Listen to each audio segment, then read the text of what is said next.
කොහොමද ඔයාලට? ඔන්න ගොඩක් දවසකින් අද මම වීඩියෝ එකක් ගෙනාවා ඔයාලට.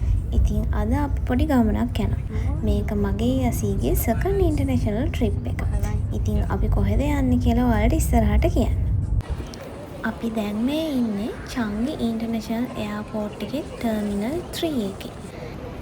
අපි බැගේජස් ටිකක් චෙකින් එකට දාලා ඉමිග්‍රේෂන් එකකිනුත් ඇතුළට ඇවිල්ලා මේ දැන් ඉන්නේ ඩියුටි ෆ්‍රී ඒරියා එකේ. මේ ටර්මිනල් 3 එකට මාත් ආපු පළවෙනි පාර. මේක ගොඩාක් ලොකුයි. ඔන්න මේ ඉන්නේ අපි දෙන්නා. අපේ ෆ්ලයිට් එකේ ඩිපාචර් එක තිබ්බේ රෑ 12:40ට. ඉතින් අපි දෙන්නා ඩියුටි ෆ්‍රී එකේ පොඩි රවුමකුත් ගහලා ගේට් එක තියෙන පැත්තට හෙමින් ගියා. අපි අද කොහෙද යන්නේ කියලා ඔයාලට කිව්වේ නෑනේ. ඉතින් අපි අද යන්නේ සිංගප්පූරුවල ඉඳලා ඕස්ට්‍රේලියාවට. ඕස්ට්‍රේලියාවේ සිඩ්නි වලට තමයි අපි මුලින්ම යන්නේ.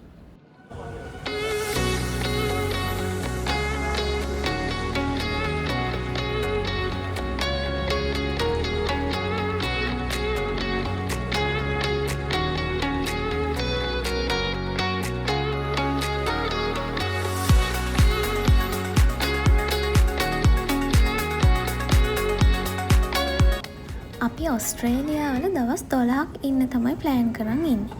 ඉතින් දවස් 4ක් සිඩ්නි වල ඉතුරු දවස් ටික මෙල්බර්න් වල තමයි අපි ඉන්නේ. ඉතින් දිගටම channel එකත් එක්ක එකතු වෙලා ඉන්න ඔස්ට්‍රේලියාවල ලස්සන බලන්න.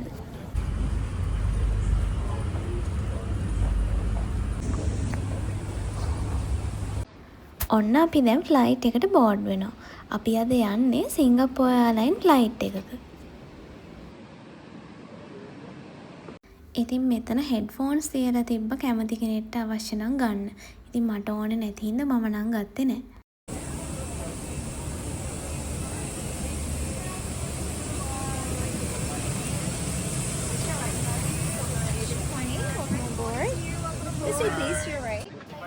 අපි අද යන එයාක්‍රාෆ්ට් එක ගැන කිව්වොත් මේක Airbus A380 කියන මොඩල් එකේ එයාක්‍රාෆ්ට් එකක්. මේ මොඩල් එක දැනට පැසෙන්ජර් ට්‍රාන්ස්පෝර්ට් වලට යූස් කරන ලොකුම එයාක්‍රාෆ්ට් මොඩල් එකක්.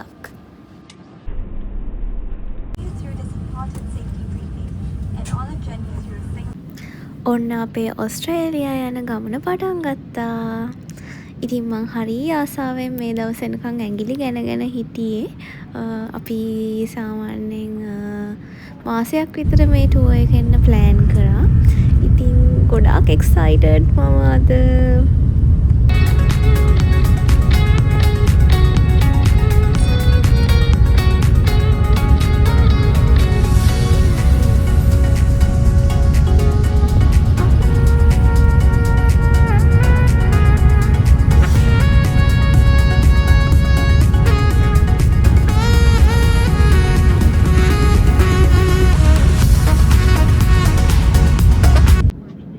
අපිට ටේක් ඕෆ් එකෙන් පස්සේ සපර් මීල් එකක් විදිහට පීට්සා තමයි හම්බ වුණේ අපේ ෆස්ට් මීල් එක විදිහට. මයි යසී දෙන්නම චිකන් පීට්සා එක තමයි චූස් කරේ. ඉතින් මේකත් කාලා අපි දෙන්න හොඳට නිදාගත්තා. මොකද අපිට තව පැය 6ක් විතර ෆ්ලයි කරන්න තිබුණ නිසා. A few moments later. ඔන්න දැන් තමයි අපි නැගිට්ටේ.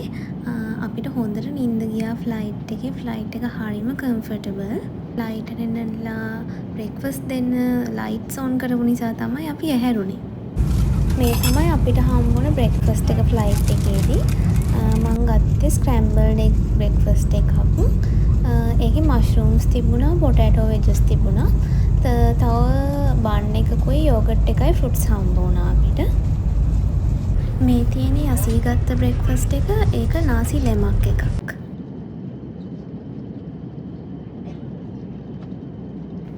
අද අපිට හම්බුන ඉන්ෆ්ලයිට් මීල්ස් ගැන කතා කරොත් හම්බුන මීල්ස් දෙකම ගොඩක් රසට තිබුණා. ඒ වගේම ඔයාලට ඕනි නම් ඉන්ෆ්ලයිට් මීල්ස් ඇප් එකෙන් කලින් සිලෙක්ට් කරන්නත් පුළුවන්. මේ ඒගොල්ලෝ එහෙම ඔප්ෂන් එකකුත් දීලා තියෙනවා. ඒ වගේම ඉන්ෆ්ලයිට් එන්ටර්ටේන්මන්ට් ගැන කතා කරොත් හොඳ මූවි සිලෙක්ෂන් එකක් තිබ්බා. ගේම්ස්, මියුසික් ඒ වගේ ගොඩක් දේවල් තිබුණා එන්ටර්ටේන්මන්ට් වලත්. ඉතින් අපි රෑ ෆ්ලයි කරපු නිසා අපි ඒව නම් යූස් කරේ නැහැ.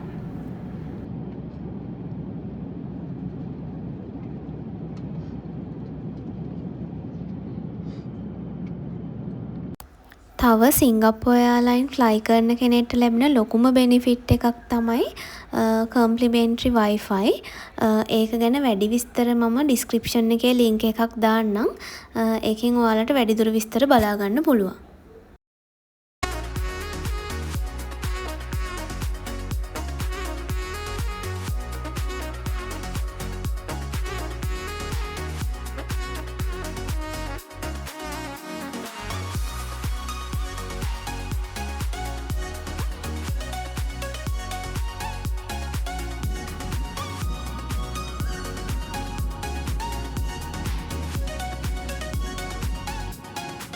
දැන් අපි සිඩ්නි වලට ලෑන්ඩ් කරන්න ළඟයි.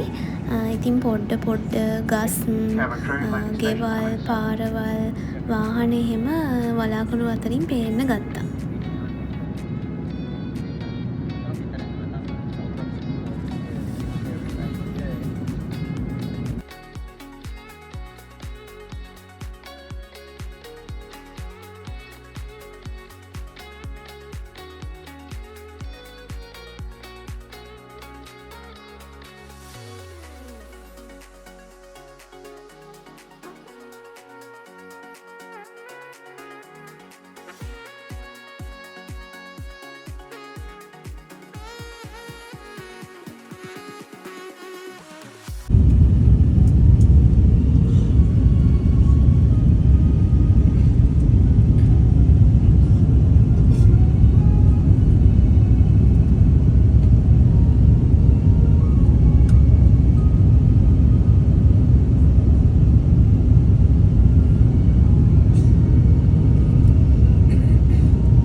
සිංගප්පූර් එයාර්ලයින් මියුසික් එකත් එක්ක ලෑන්ඩ් කරත් තියෙන ෆීලිං එකට මම මාර ආසයි.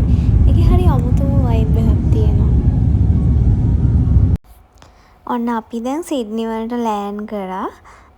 ඉතින් මම මෙතන කියන ඒවා ටිකක් ඇහෙනවා මදි.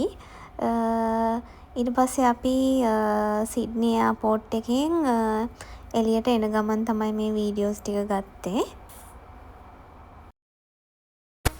මේ තියෙන්නේ අපි සිංගප්පූරුවේ ඉඳන් සිඩ්නි වලට ආපු ටෝටල් රවුට් එක. ඉතින් ඔස්ට්‍රේලියාව කොච්චර ලොකුද කියනවා නම් අපි ගමනෙන් පැය 5ක් විතර ඔස්ට්‍රේලියාව උඩින් තමයි ආවේ.